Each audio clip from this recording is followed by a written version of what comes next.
What's going on, ladies and gentlemen? Welcome to episode 137 of Noodle Time. I am your host, Mark Segovia, alongside two of the greatest people that I've ever met due to the Dynamo, Andres and OSG. Andres, what's going on, my guy? Man, pretty good. Life in Austin is feeling great. Oh, big dynamic Foxtrot with a shot right off the bat. There we go. Bang, bang. OSG, what's going on, my guy? Hey, bro, he got one shot, I got two shot because we did it twice, Saturday night and Sunday night. First Back team, to second back. team. And not only add dash with their dub, so triple header, 3 dubs all weekend, 7. There we go. 7. There we go. Shout out to Dash. Shout out to Dose.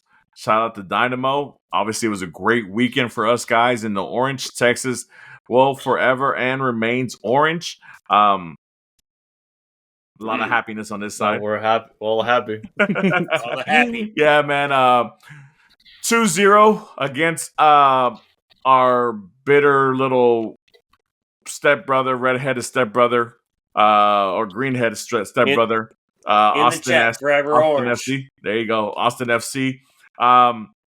Guys, if I recall, I predicted 3-0. I almost got there. You know, but I'll take the 2-0 win. It's all good. Hold on. Huh? As you recall, did I get you in the video for Foxtrot Game Day? Did you? I come Yes. up and ask you? Did I? Yes. So Andres says yes. So if you recall, so Foxtrot Game Day, at the tailgate, by the way, I went around and asked everybody their predictions. So you might have been recorded, and we might have to hold you to it. That's gonna be a heart. I'm a boy, so whatever that looks like is what. But we might have you recorded as your prediction. We'll have to go back to it and make it a short. Well, Pretty soon. Yeah. If you got me at the tailgate, I don't recall because I was partaking in some adult beverages. But regardless if you got me or not, we got last week's episode, guys, and obviously I went 3-0. Dynamo ended up being 2-0 and 2 goals, 2 from our 2 DPs. So I mean, you gotta love it when you get instant gratification, especially from our newest member of the Dynamo, Linger. 2 games, 2 goals, guys. What do you think? What are your thoughts? OSG, I'll start with you. What are your thoughts with Linger? I mean, just coming right off the bat, automatic. Well, I mean, yeah. All right. So we still need to give him more time, see what he can do in transition. But first impressions to come off. Austin's been playing okay. Okay, we call them mid-tenders. And we've been asking that question, you've been asking that question everywhere. Right? Christian Flores, 2-0. I have a new question for us. But yeah, hey, pay attention. Hey, look at all of them. The chat is popping right now. The chat is popping. Yeah, Christian so also had a 2-0 chat. All right, so you called it. But, oh, man, this game, unexpectedly, because just the way we play these boys and only beat them a couple times, and you don't know, they're number 2 right now in the conference prior to this game, and you haven't. You're playing BS at home. This game was what we've been looking for, and giving us belief, and just showing this team like, hey, we can play better. We have reinforcements coming. Y'all watch out. I predicted 3rd prior to the season. I'm standing by it. No troll. I'm standing by it. If I'm wrong, I'm wrong. I'm wrong. That thing will have to turn black instead of orange, right? If you flip it upside down, does it turn black, Mark? Or just does it get a frown face instead? It's like, I would be like, mad. Yeah, that thing. Does it get mad? What color? Oh yeah. I mean, there's an angry version. You don't want to see it angry. So I mean, but We've already seen it. I mean, we remember seeing it, but I think a lot of the guys haven't seen it yet. So I mean, let's keep the frown right side up. Let's keep getting happy. Let's keep getting these points and these wins at home. Andres, I'll go to you, my guy. Obviously one of the things that we talked a lot about, in regards to Linger coming in here prior, was how well would it be with the creativity and connection with Ponce. Obviously, they didn't connect for Ponce's goal, but I think Ponce is a little bit more motivated now. The fact that he has somebody as far as like a peer, as far as talent goes, another DP alongside him, and the fact that he came off right off the bat to contribute immediately. I think it's put a little bit of fire underneath Ponce, and maybe he starts scoring a lot more than what we expected, which would be good for us at the end of the day. Your thoughts on Ponce and possibly the little in-house rivalry? He just has support now, and Linger clearly is producing. So just really the fact that he's been able to do that immediately in his first 2 games is just incredible. Outside of the goals he has scored already, like just providing support for the attacking core is just great, and definitely alleviates Ponce of all that stress, because we've definitely seen how basically Ponce has been with like the eagerness to score, and just how he was unable to do that for like the start of the year and for a good chunk of time since he came into Houston. So I'm just really happy for the support he's getting, and I hope he stays the same. Yeah, for sure. I mean, myself and OSG spoke about it last week. Whether or not, well, I think both of us came to the turn that Austin was a bit of a mid tender. We didn't want to call them contenders yet. And pretenders was a little strong since they were getting results at the games that that they played, right. But it just goes to shows, and I use this.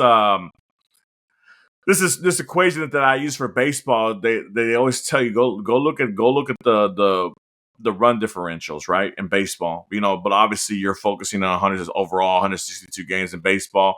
With the MLS season, I believe, what is it, 36 games, and we were only at game 9 to that point. And and obviously Austin coming in with a negative goal differential, even though they were still in second place in the Western Conference at that time. It kind of begged to differ. Like, well, I wanted to go back and see, what was their results and how their games are going. So I kind of went into a little hole and I saw that 7 of their 9 games at that point were all decided by one goal.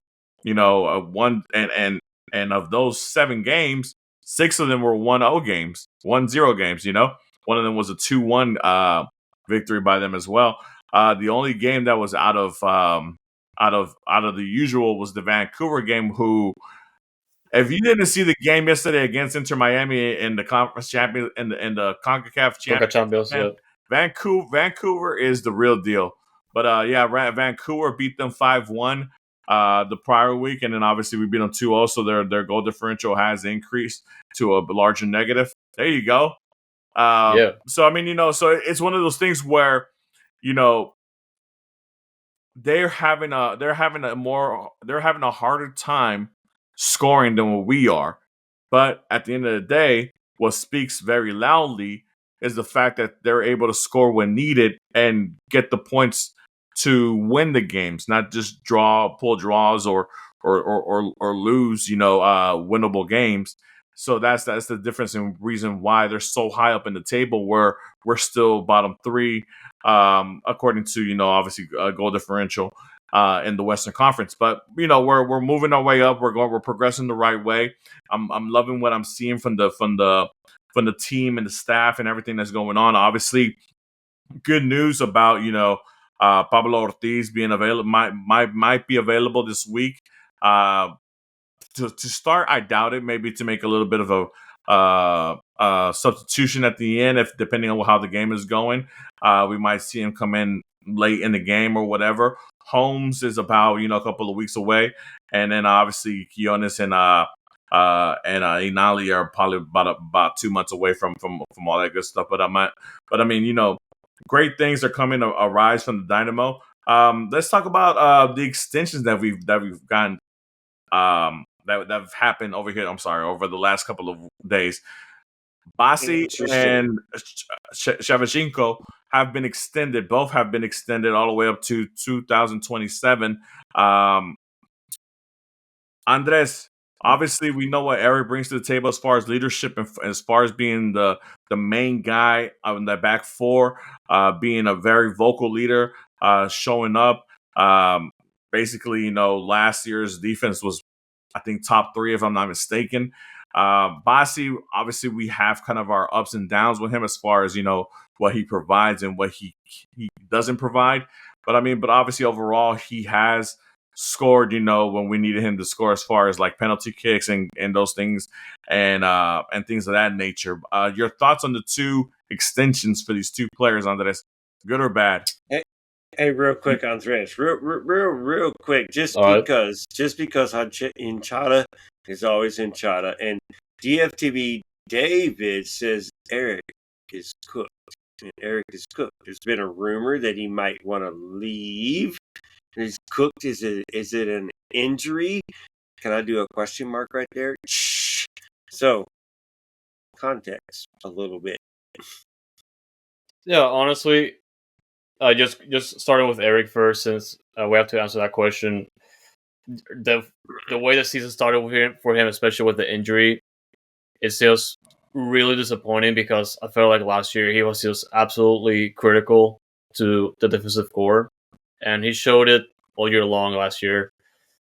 And I was pretty much set in stone to buy his jersey because he deserves it. Like, he's just an absolute unit Yeah. of a person. And if the team does bad, the team is just like playing horrible, he's gonna be the first player that's gonna show his face and tell everyone what's going on.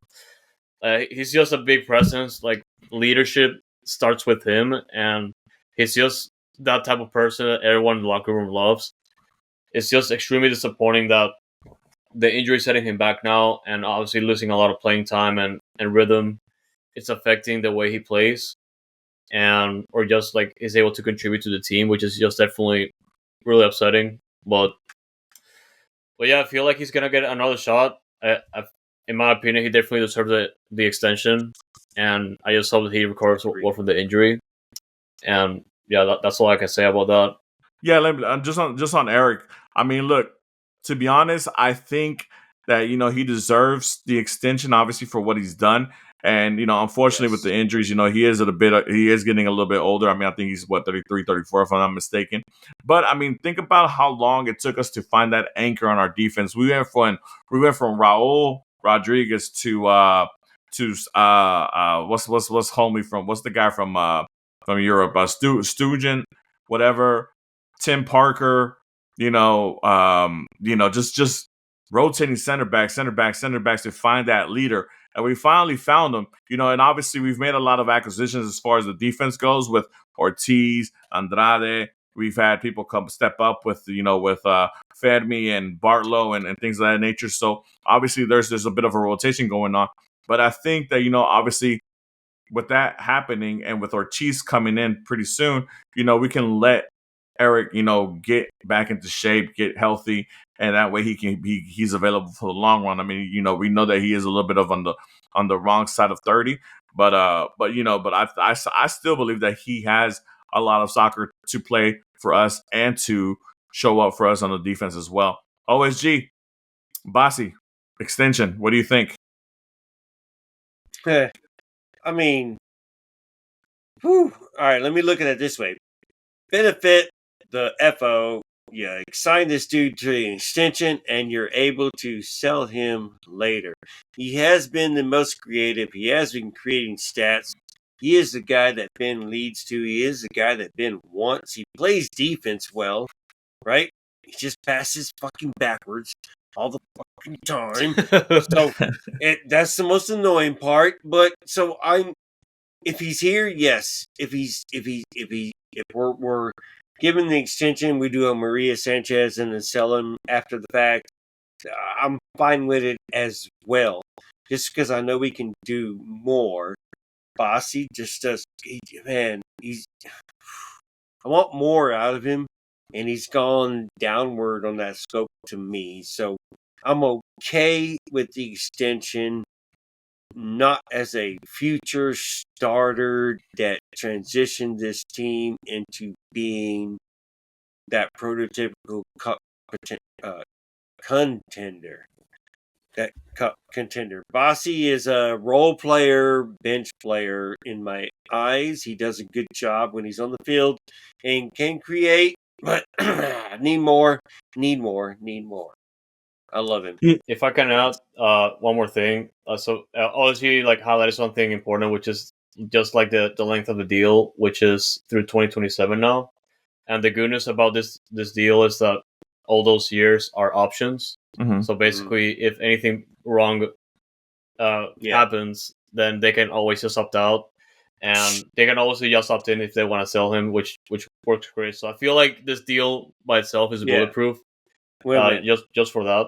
And for me, like in all aspects, it's a win-win because he has 20 goals and 18 assists in all competitions since joining 2 years ago. So I feel like he's definitely that type of player that Ben also loves, as we have seen.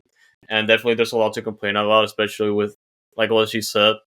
I feel like he's like afraid sometimes to like move the ball forward, but he's the type of player. I think, to go back onto as far as, the Bassi signing, obviously, when you hear 20 goals, you and 18 assists, for the period of time that he's been here, you're like, oh man, he's a productive player, but let's, obviously we know a lot of those goals have come from the penalty spot and stuff and things of that nature. But regardless, a goal's a goal, right? The thing about it that I think that I'm kind of hesitant about is just the fact that, I haven't seen him really progress as a player since he's been here. He's kind of been the same steady guy, who's always in the attack, who's always willing to pass, but I want to see him step up and willing to take the shot. That's always been my criticism towards him, but like I said, look, like Andres mentioned, the contract is very team friendly, and you always need these type of players. There are, I call them dual players. Obviously, what if we have a Bassi that's first off the bench, then I think that means we have a great team as far as starters, right? But then obviously, injuries happen and things of that nature. So you want players ready to fill in those starter roles and get those starter minutes. And obviously, Bassi is capable of doing that as well. So I mean, the fact of the matter is that you got to have a certain type of player and a certain type of a certain type of player with a certain type of mentality that can go back and forth. Well, just like Corey Sanford, just in the chat as you were speaking, and you just kind of reiterated the same thing. And I'll let you follow up your comment. Corey Sanford, great squad player, but we need more firepower in that role. Just to back up what you were saying. For sure, and I totally agree with you, Corey. What's going on, Corey? Thank you for joining the chat. But like I said, it's just that we still want more from him, and whether or not he's able to provide that or not. I mean, regardless of the fact he's still in tune. When he's on the pitch, he gets involved. There's been games where he's gone missing and things of that nature, and obviously that's what I'm saying. That's why I feel that he's more that dual type player where, if he's a player that we have coming off the bench first, then that just speaks highly to the type of level of player that we have in our starting lineup, right? But then if he can cover minutes for an injury here and there or whatever, and make spot starts, then that just shows the great depth that we have as a team overall. And I think Bassi provides that type of coverage for the team and for Olsen and for the staff. And I think that they see a lot of value in him as far as being like Corey said, being a good squad player, having a lot of unity with the players. I mean, we see the videos all the time on practice and inside the locker room. He's always making them laugh, joking around, doing things of that nature. Having a good time. There's always a smile on that guy's face. So I mean, you need that kind of positive attitude going on as well. Obviously, the start of the season wasn't the right start that we wanted, and we still got to keep going. I can't see what's going on back there. I'm just subliminal subscribing. Noodle Time, old soccer guy, right? Noodle Time, old soccer guy. Hey, I'm just letting you know. Mark, sorry, I gotta go. Dynamic Foxtrot, gotta go. Hey, we got that dub. the Foxtrot Game Day is doing friggin' great. The Tailgate had a friggin' it was a blast. It all over the place. Got socials everywhere. Hey, we're gonna For do sure. more tailgates. We're gonna plan those in the future. We'll let y'all know. Please be there. The videos from the supporter section from the game, watching the videos as well, were just a blast. So the Foxtrot Game Days is doing a blast. So it's doing a exceptional time. I want to let y'all know that real quick before I bail out and say hello. But Noodle Time 137 live every week 8 o'clock on Thursday. But Mark, gotta go, bro. Dynamic. Thank you, OSG, and follow his dad's dispatch as well, guys. Thank you, OSG. Yep. I'll be there tomorrow. I'll be there tomorrow for the girls. I'll be there tomorrow. So we'll be following. We'll have a new game day. I will. All right. You know what? I will. In the mix zone. In the mix zone. So look forward to it, Mark. All right, y'all. H is up. All right. As OSG is out for right now. All right, OSG. Yes, thank sir. you, man. But going back to what we're talking about, Andres, as far as the extensions with Bassi and Erik, man, I mean, I think it's good for the team to continue, with the continuity of as far as the players, especially the ones who enjoy their time here. I feel that Erik and obviously Bassi have really taken the fact that they play in Houston and have enjoyed their time here in Houston, with their families or whatever the situation is, and involving themselves with the community and just being around the Houston life. So I mean, anything else you want to add as far as the Erik or Bassi extension before we move on? In my opinion, they're well deserved. They're most likely got races, which is great, and they've definitely contributed to the team that way. And for now on, it's just a matter of proving themselves and just hoping for Erik Sviatchenko to make a speedy recovery to get back into the groove of things. So, yeah, good things overall. For sure. Guys, so I want to say, shout out to the nine guys on the live chat right now. I appreciate it, guys. I know I made a late rally cry on the Discords for both La Hichanda and the Surge to, get you guys on here, and I appreciate the support. Andres will be picking out 2, hopefully, if we can get above 10. If not, we'll do 1 for sure. For a giveaway, some Dynamo swag and some Dynamo stuff. I haven't decided what I'm going to give away yet, but I have it all back here in this big ass box of mine. So I mean, I'll pull out something and we'll see what's up. But with that being said, guys, so let's carry on. Pat Onstad had obviously the state of the Dynamo presser the other day and things of that nature. Obviously going over what's upcoming, what happened, the Aliou transfer and things of that nature. And one of the things that was really interesting to me in the presser was, them explaining, obviously Aliou being transferred to Columbus Crew and what possibilities it opens up for the Dynamo as far as the summer transfer window, right? I know the beginning of the season they were really stuck in like, hey, 2 DPs, 4 U22s, right? But now it seems to me like they're lining up on that stance, and they might be willing to go 3 DPs, 3 U22s, depending on the situation, depending on the type of player that's available. Andres, I'm gonna put you in Pat Onstad's shoes for this for a moment. Obviously the U22 position and availability, obviously, I think is for the team and MLS to go out there and search for young talent and grow them and to be able to grow them and obviously sell them after a certain point, right? They don't cost as much. I guess it's that young DP role that turned into whatever this U22 situation is now. And obviously we know what the DP is. The DP is basically, hey, it's going to be your top 2-3 player in the whole club and the difference maker, the guy who's scoring all the goals or creating all the assists, the face of the franchise, for lack of a better term. If you're in Pat Onstad's shoes, which route are you going and why? it's interesting, the whole process, because within a team that has been very conservative when it comes to spending money. Well, this is historically speaking, like way before Ted Seagal came over, and it like just the way that we've been talking about it for like the past couple of weeks, especially with like after the LEU trade and after Tom Barger kind of just said that it's possible, and the way that MLS works, especially when the second window opens, lets us do that as long as we have the resources. I feel like it's a good opportunity to not miss.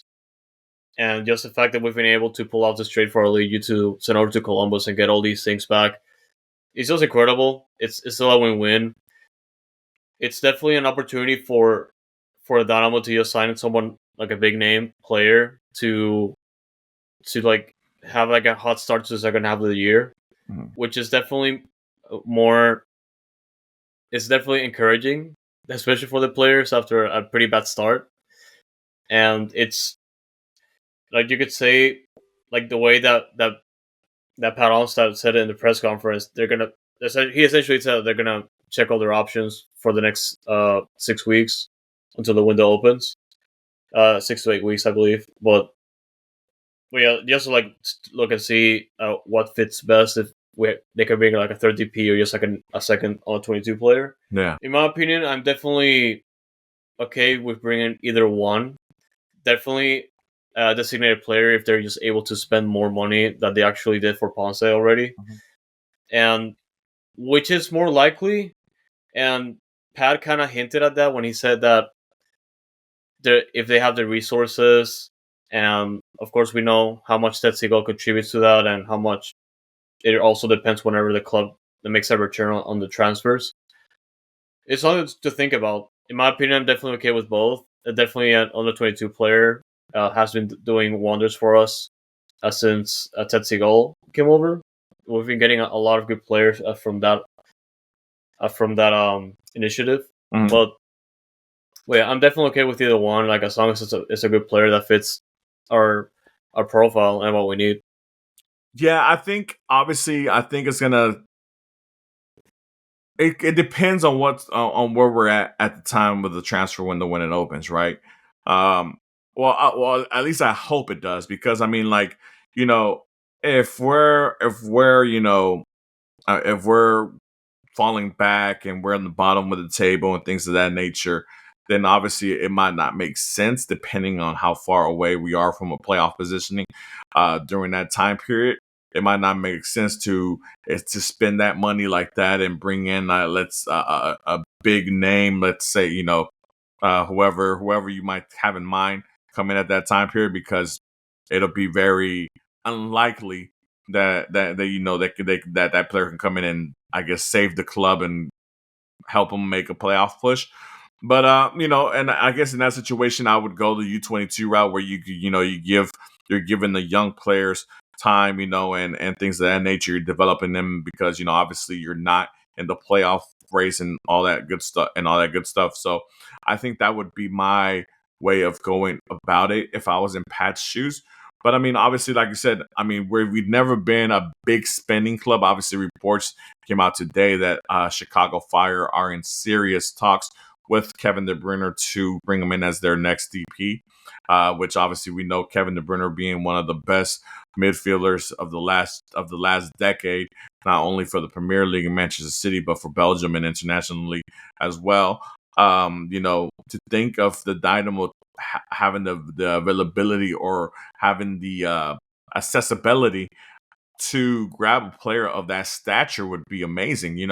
Obviously, what Hector was able to do during the 23 season, when we went to the Western Conference Finals, when we left at the US Open Cup, where he had an MVP season, and I think he finished third in that year, if I'm not mistaken.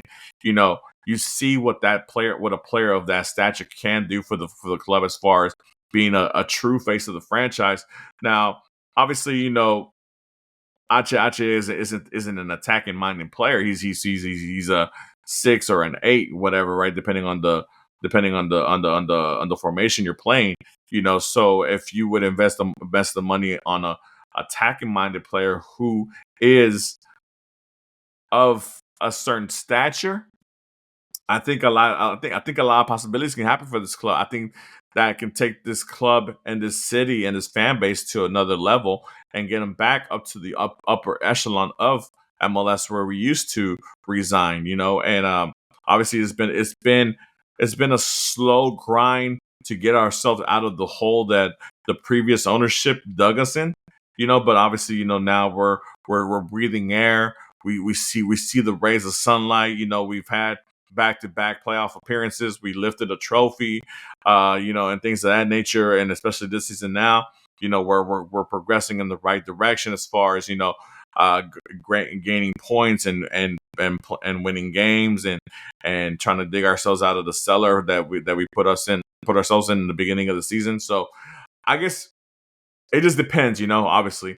Let me ask you a question. If we were to go the DP route, let me go to the chat real quick. RS says Chicago Fire. Good joke. I want DeBrenner, of course. Game changer for the club. Oh, yeah, of course. Like I said, one of the best midfielders of this past generation. But I think it's already been reported that Chicago Fire is already in serious talks.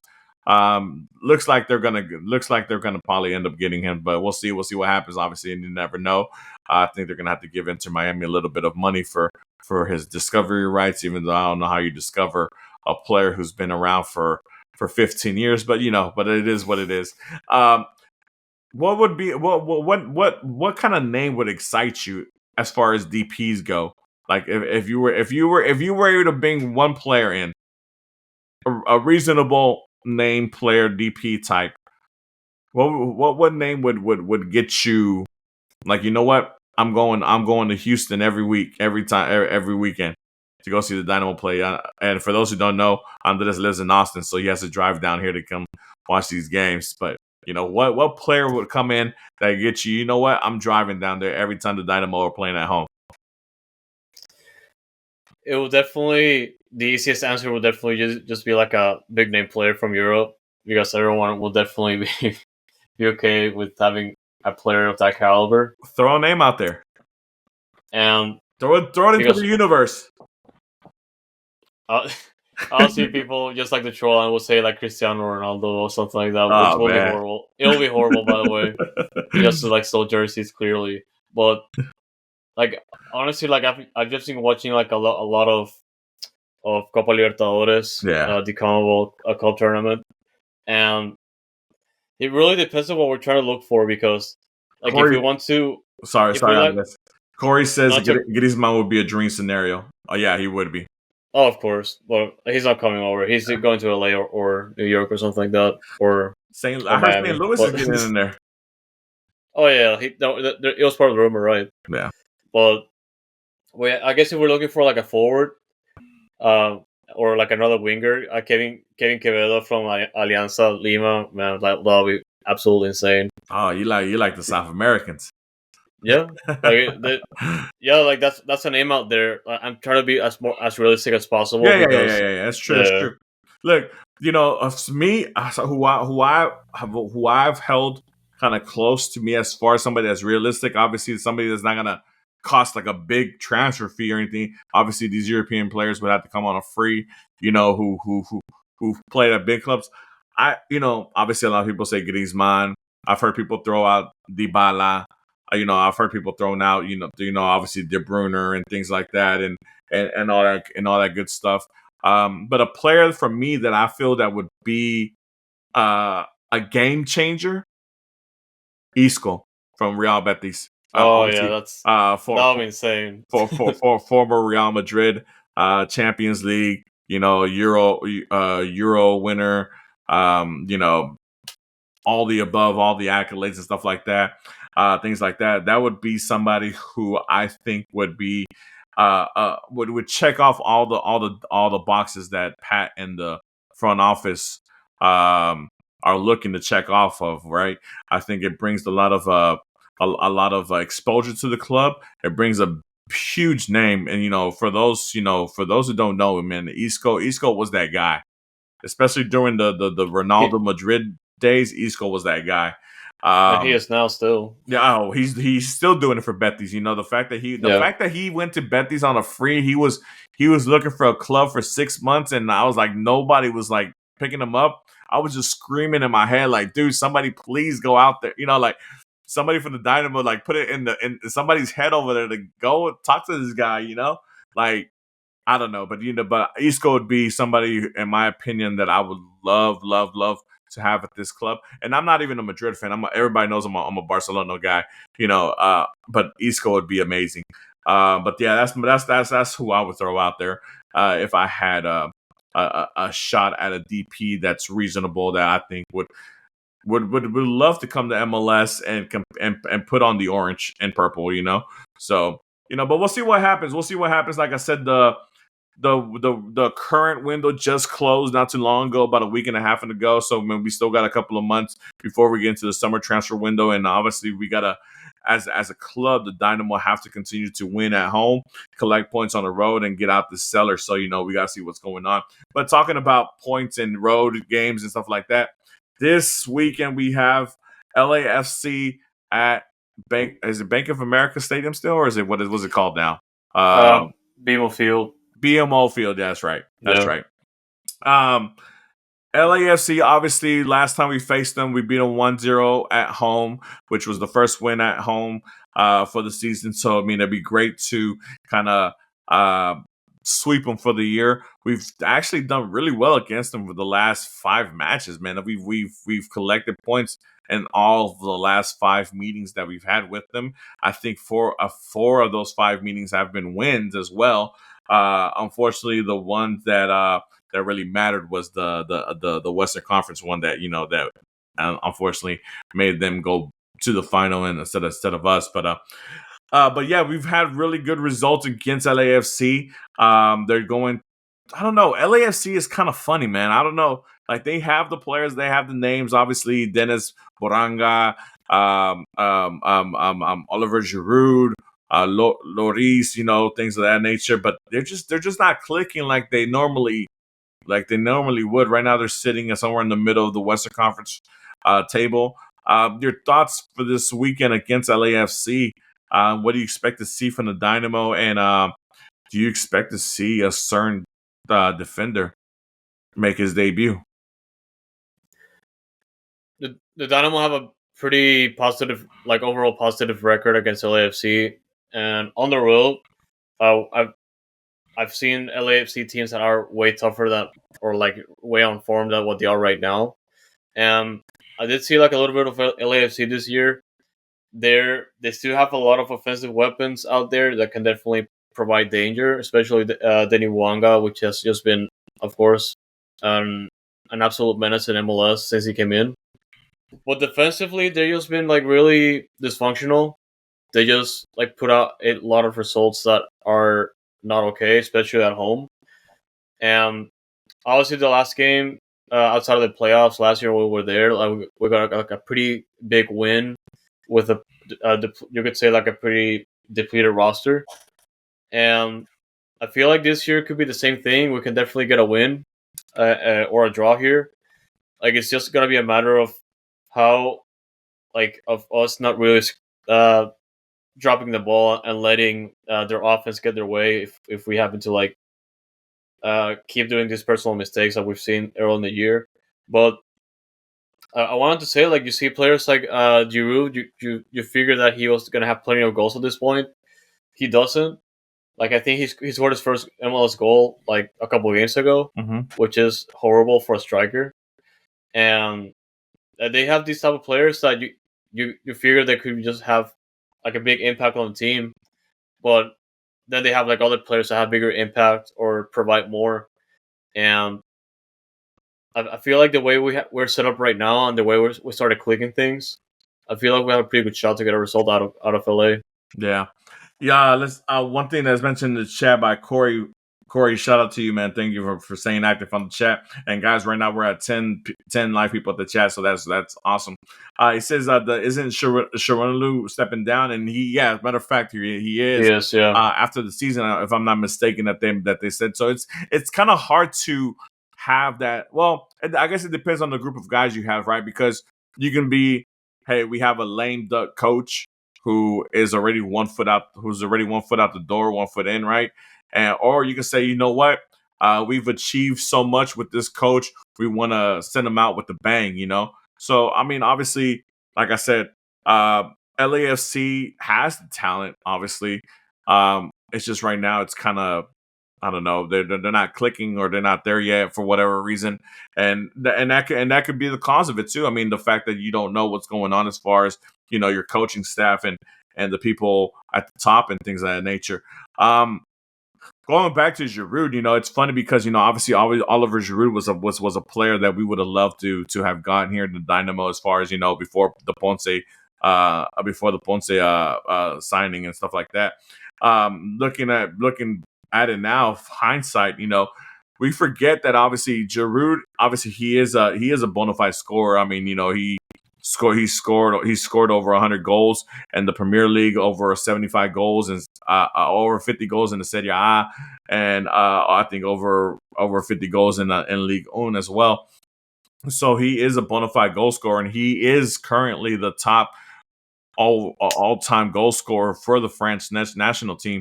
I think he's like 2 goals ahead of Thierry Henry in that aspect as well. But you also have to understand that he's not that type of forward anymore. And if people who can remember go back to the 2018 World Cup where France won the World Cup, he didn't score any goals during that whole tournament.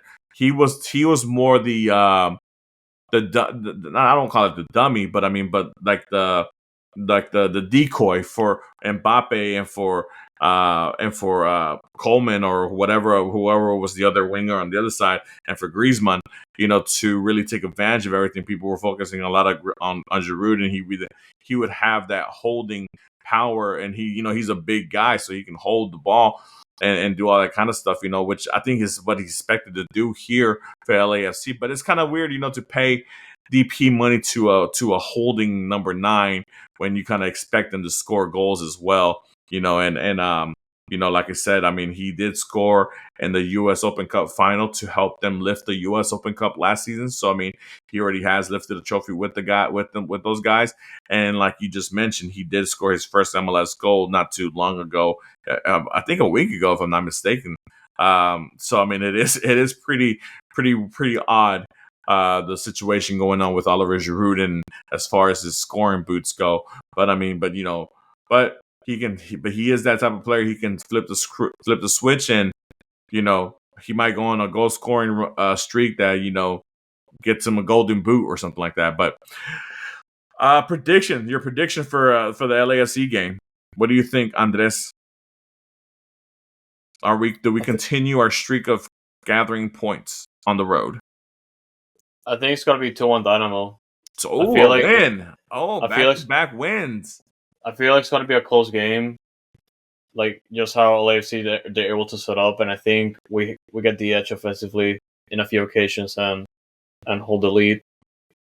Chat, if you can tell me your predictions for the LAFC game in the YouTube chat as well, I'll read them out as soon as they pop up. So 2-1 LAFC. That's what you're saying, Andres? Yes. Who scores the goals? Obviously, I always got to ask the question. Who scores the goals? Of course.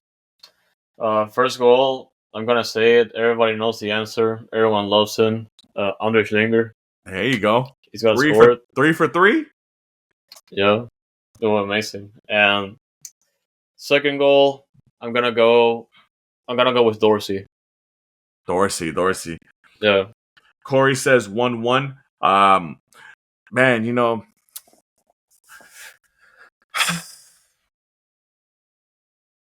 I'm a little hesitant, but I wanna be. You know what? I'm gonna be optimistic like I was last week. I said 3-0.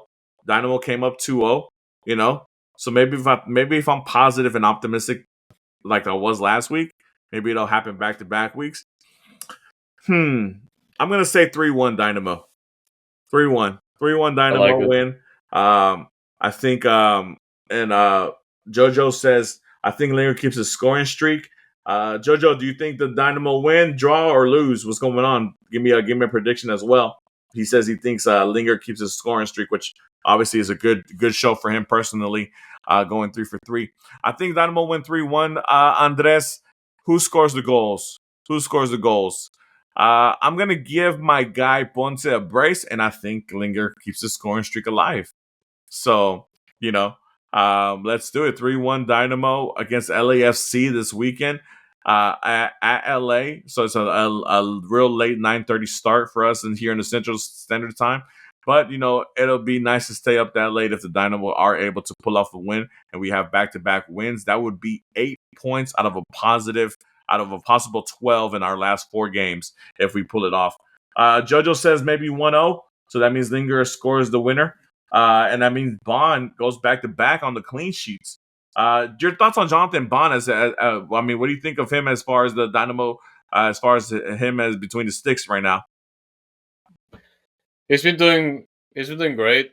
I was definitely against having him start, mainly because of Blake just getting like the cold shoulder there. Mm-hmm. But yeah, like for the past few games that I've seen him play, like he's pretty good. You can definitely see the experience there.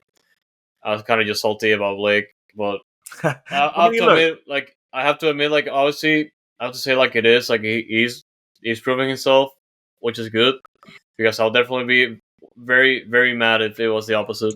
Yeah, obviously, if he came in here and he was letting goals being scored and scored and scored, it'd be a certain type of issue. But hey, we got to hand to him. 3 games and only one goal allowed. So I'm sorry, 2 games, only 1 goal allowed right now up to this point.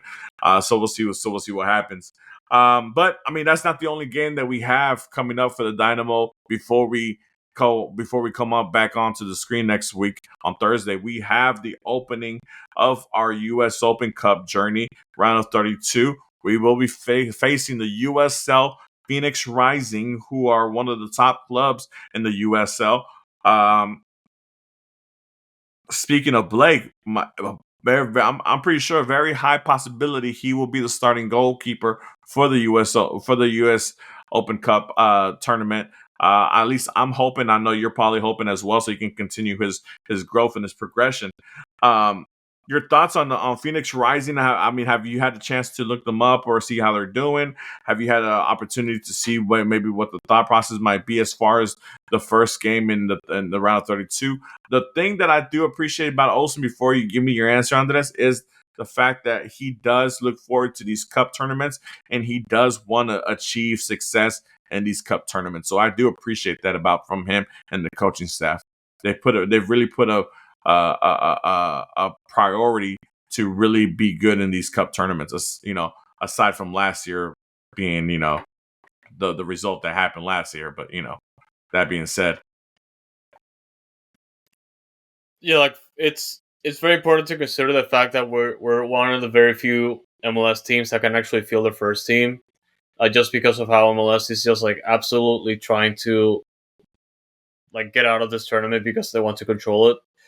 And it's so disappointing because the last time the tournament had like featured all the MLS teams like at full force was the one we won a couple years ago. Mm-hmm.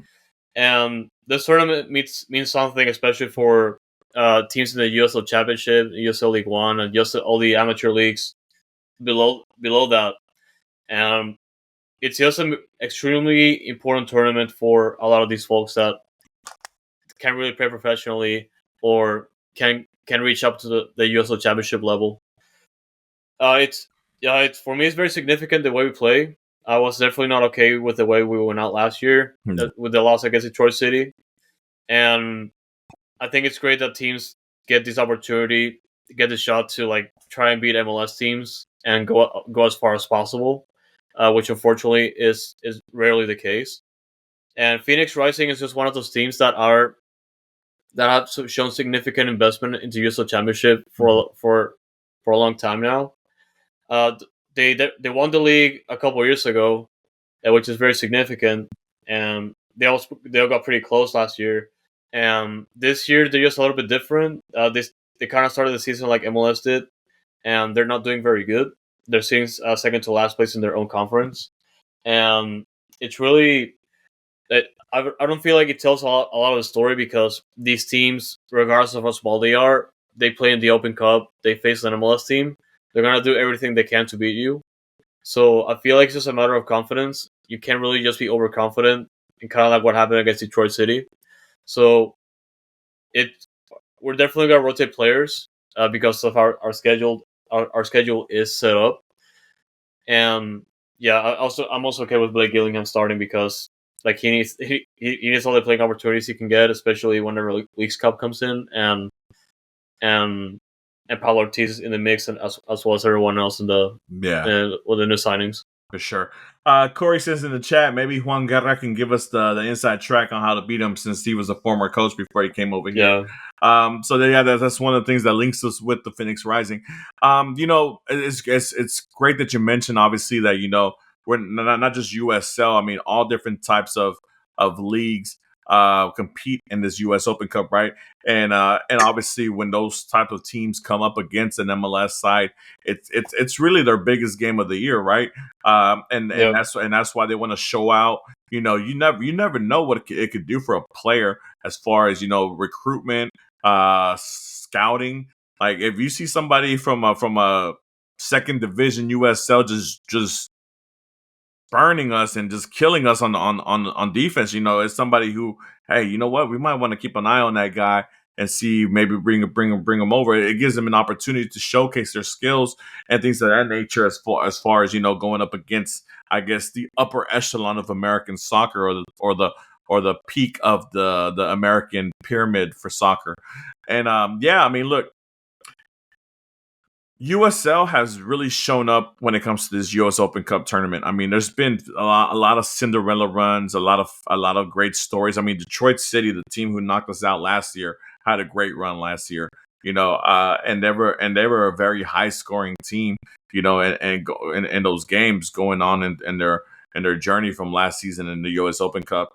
Will we have another Cinderella story like that again this year? Who knows? We'll see what happens. Obviously.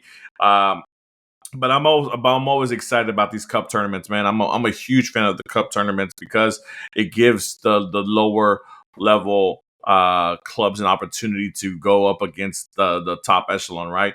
I support fully like the FA Cup, La Copa del Rey, Copa Italiana, those type of competitions really bring out the best as far as like not just seeing your usual first team players, but seeing what is on the horizon for that club, right? Because a lot of clubs use those tournaments to give first team minutes to the ones who don't get as many as far as when it comes to league minutes and stuff like that. So I am excited to see what kind of players are going to be available for the US Open Cup. I mean, look, like I said, I wholeheartedly believe that Blake will be the starting goalkeeper. I'm interested to see if maybe I know OSG.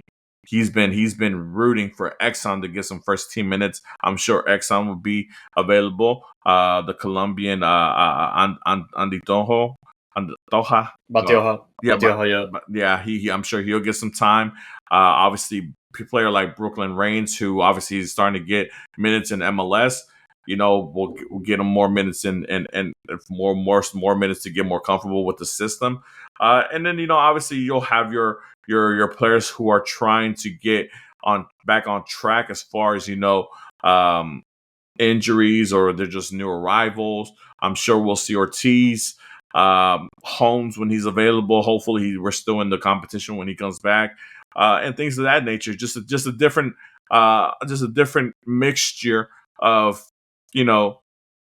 Dynamo Dos, players who are on the first team who don't necessarily get first team minutes, and then obviously those players who are trying to get back as far as chemistry goes and improve themselves. Because those, hey, look, take a player like Kowalovic, for example, who's having a little bit of a rough start to the season. He hasn't been able to put the ball in the back of the net. He might, if he starts against Phoenix and he scores a brace or whatever, it might give him confidence and it might leak into the MLS, and then and he might start doing good for us on the MLS side of things. Who knows? Players are funny like that. They just need to see some positivity on the pitch, and then obviously they're able to carry it on to future fixtures and things of that nature. So we'll see what happens. Your thoughts on Phoenix Rising, and do you think we'll be able to move on or do you think they'll give us a hard time like Detroit City gave us last year? We're gonna be away, so I feel like they're gonna give us a hard time either way. It's just gonna. I feel like it's gonna get tricky. How the rotation team is gonna be able to put the game away, and it's still possible. It's just a matter of how we deal with the press from Phoenix, because they're gonna throw everything at us. Yeah, and yeah, it's just gonna be a matter of trying to like deal with it and move on, because we do have everything that we need to get to the next round. And for now, we just have to get the win in Phoenix. For sure. I think, from my standpoint, I like the fact that they're giving the home field to the lower tier teams, because obviously it gives them an opportunity to get more revenue for their finances and things of that nature. But it also gives the Dynamo a look into, like, say for example, of that Phoenix. I don't know how strong the support is in Phoenix Rising and how often they fill up their stadium. But imagine on May 6th, Tuesday, on a Tuesday evening at Phoenix, 80, 90 degrees, packed stadium, everybody against you. You want to see those type of environments and start getting used to those type of environments. So when you go on the road and you fight the bigger clubs and things of that nature, you're able to withstand that type of noise and things of that nature. So I like the fact that that the lower level clubs are getting the home field advantage at least in the beginning of these fixtures in the U.S. Open Cup. Obviously, if we win, we go up against the winner of El Paso, Austin FC. Yes. So we'll see what happens there with those guys as well. But I mean, let's one step at a time. Hopefully we do well against Phoenix Rising, and I'm sure we'll be talking about it next week on Thursday for our next edition of Noodle Time. But before we go, you guys know that I've always asked the question, and the question is, are the Dynamo MLS worst? Well, I got a new question. We're moving up the table, so I got a new question for you guys, and this will be the question that I have until we make a significant stride up the table, whatever. My new question for you, Andres, and for OSG whenever he comes into the show and whenever he participates, and for Juan as well. Shout out Juan to you too as well, my guy. And for you guys on the chat as well. Can the Dynamo fight for a play-in spot in the playoffs? Now, for those who are not familiar with the playoff situation and the playoff seeding, a play-in spot is basically the club finishing 8th or 9th in the Western Conference, and obviously the 8th seeded team gets the home field advantage over the 9th seeded team. But obviously, if you end up 8th or 9th, you're playing that play-in match to get into to go against the number 1 seed in the conference. But Andres, your thoughts on that question? Do you think the Dynamo have it within them to make a push to be in the play-in position? With a full team, they can easily just be in the playoffs altogether. But with the way they're playing right now and just getting all the points, they definitely can. Mm-hmm. It's probably the only thing that I like about this playoff format is a play-in spot. Just gives more teams the opportunity to qualify for the playoffs. Because other than that, of course, it's a best of 3 series, which is just annoying as hell. But that's not part of the question. Yeah, and they definitely can. We've seen him play. We're still shorthanded, and if they're just able to continue the momentum, keep getting as many points as possible, and whatever happens in the summer with a signing, either be like a designated player or on 22 initiative player, I feel like things can just improve from here. And we're seeing the results now. They just have to stay consistent with the results here. Yeah, it's funny. This question isn't so hard like the one before when I was asking if they were MLS worst, because the way they started, they were looking like they were one of the worst teams in MLS, right? But obviously, like I've mentioned, they've pulled out 5 points out of a possible 9 the last 3 games, a win and 2 ties, which I think those 2 ties could have easily been wins as well. So I mean, just knowing that the progress and the way that they're going, obviously Linger coming in and immediately showing that he can play in this league and he can score. Ponce, I think he's going to benefit off of that as well. And then obviously the addition of Holmes, and then obviously the wingers later on with Inali and Quiones. Man, it's going to be crazy to see who's going to be a starter. When everybody's available, man, it's going to be crazy, man. Because I mean, right now, we're kind of just scrapping and trying to get people together, and whoever has the hot hand is starting. But as soon as everybody's available for selection, it's going to be interesting to see how Ben goes about giving minutes out, who's starting, who's coming off the bench, and things of that nature. But obviously, we'll see that when everybody is available. But I think that they, for sure, most definitely can fight for a playing spot. I think I'm with you. At the end of the day, I think they will be fighting for a playoff spot as far as a main playoff spot where they don't have to play a game to get into it. But so that means for sure, I think they'll have the benefits of playing over the plan. So that's my answer to that right now. I guess we'll see how it looks after this weekend against LAFC. If LAFC comes in and just thrashes them, we might have to go back to the prior question, but we'll see. We'll see what happens. With that being said, guys, I had this initiative for the last couple of weeks. We're on the road to 300 on our YouTube page, guys. Shout out to the people that are in here right now. All subscribers. We're 15 away, if I'm not mistaken, Andres, from hitting 300. So, guys, if you can help us get to that goal. But before we get to everything in the outro and all that good stuff, Andres, I need you to choose somebody off the chat that you've seen has been active. So that way we can ask a trivia question, and hopefully they're still there. Who do you choose off of the chat? Honestly, it could just be Corey Sanford. He's been saying a lot of things, so okay. I'm just gonna have Corey if he's still active. I think he is. Corey, are you there? Are you there, Corey? I have my question ready for you. I just need to know if you're there.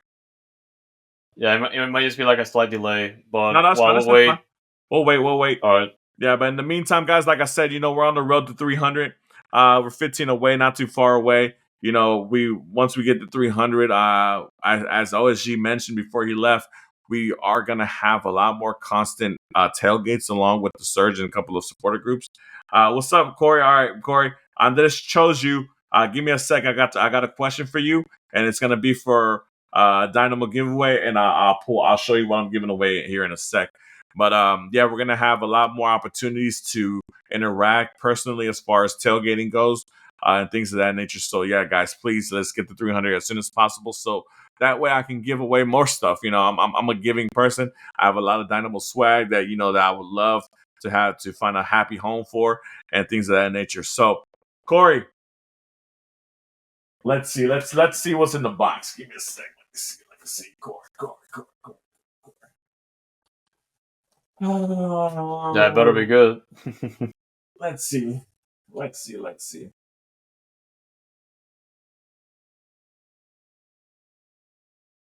You got it? Yeah. Hold on. Let me. All right. If I'm not mistaken, I think Corey, you have a son or daughter that you bring to the games, right? If I'm not mistaken, I think I seen you with a kid or whatever.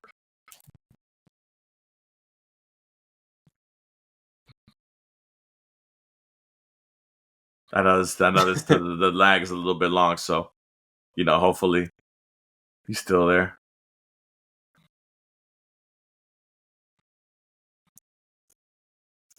No, but yeah. Honestly, like Mark said, it's enough for me. No. Okay. All right then. So then we'll do this. We'll do this for a Dynamo dad hat. Nice Dynamo dad hat, brand new, not worn, all stickers still there. Inside there, showing you that it's never been worn. Nice little Dynamo hat. Corey, my question to you is, can you name me 2 out of the top 5 all-time assist leaders in Dynamo history? Yeah. 2 of the all-time Dynamo assist leaders in Dynamo history for this Dynamo hat. Do you want to put a time limit? I mean, how long is the lag? How long is the delay? Probably around like 10 seconds, but yeah. Yeah. I mean, I know it's kind of one of those things that probably people are gonna Google. Okay, Davis is Yeah. he's number one. That's the obvious answer. Give me one more in the top 5. One more in the top 5.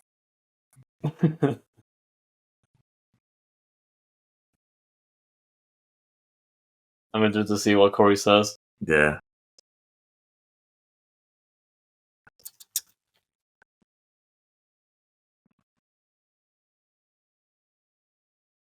You better not be Googling it. He goes with Ching. Yes, Ching is number 4 overall.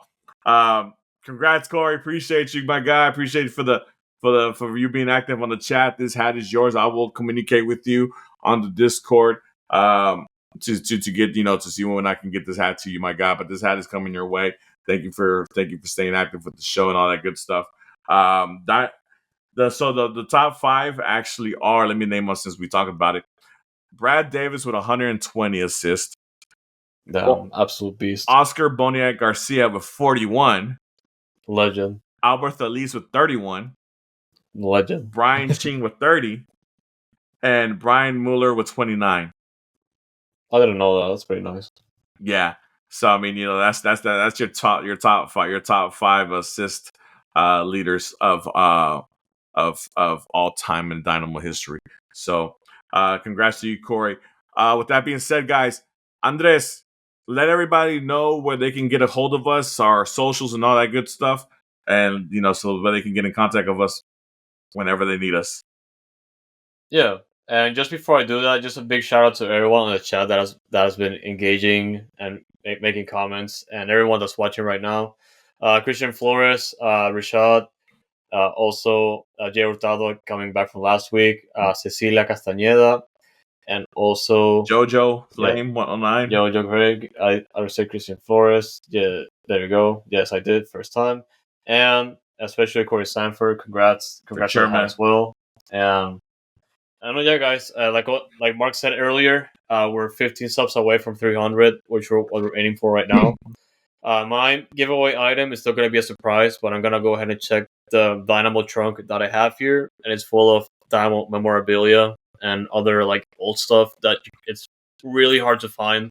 So as soon as we hit 300, I'm gonna announce it at some point, and it's gonna be a good giveaway. So you better be ready, and just share this to everyone you know, any Dynamo fan you have close, and so we can get to that goal. And we do appreciate the support that you give us every single time. This week we put out a ton of content out. I had to edit a lot of videos altogether, and this is gonna be the 5th video for the week. So putting my man to work. We do it because we love doing it. Yeah, we enjoy it. And the support that we get back is incredible, and we do appreciate everything that you do for us. So we do appreciate the support every time you share it, and considering like supporting us on Ko-Fi if possible, and also whatever you're listening, whatever you're watching, you can always look up Foxtrot TV. I'm pretty sure we're gonna be in other popular platforms right now, audio specifically. Just search Noodle Time. You're gonna see all of our podcasts and segments there. And whatever you're watching, YouTube's gonna be the best one because we do live stream most of the episodes here. And also, we post our episodes on Goals TV, on goals.tv / @Dynamic Foxtrot. Also, a good platform to check other soccer content creators like us. And I know, yeah, man, it's a pretty big country for soccer. There's a lot to offer, and creators like us do this for the love of the game and for the love of our team. So we do appreciate the support, like always. Also on social media, we're at Dynamic Foxtrot on Twitter, now it's called X, also Instagram and Blue Sky. We have a Noodle Tiempo handle on X as well. So make sure you follow both of those to keep you updated over the course of the year. And yeah, man. Also, one more shout out to Fox in the Box, our weekly newsletter, usually written by Juan Pereira, and we just post those over the course of the start of the week.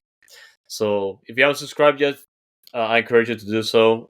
I do have all the links to all the content that we do in the Dynamic Foxtrot profile on Twitter and X if you want to check it out. Yeah, guys, and with that being said, like I said, we're 15 away, guys. We're that close. Let's get it done as soon as possible, so that way, hopefully, for the next tailgate, we can do these giveaways just like we did on here with Corey. Shout out to Corey again. That hat's coming your way, my guy. With that being said, shout out to Andres, shout out to OSG, shout out to Juan, wherever you at, my guy, and all the Noodle Time family. Shout out to you guys on the YouTube chat. Thank you for following. Thank you for staying active, and thank you for giving us some content to talk about, man. So with that being said, H is up for H-Town. Let's get that win this weekend. Yes, sir. Stay noodle. Stay noodle.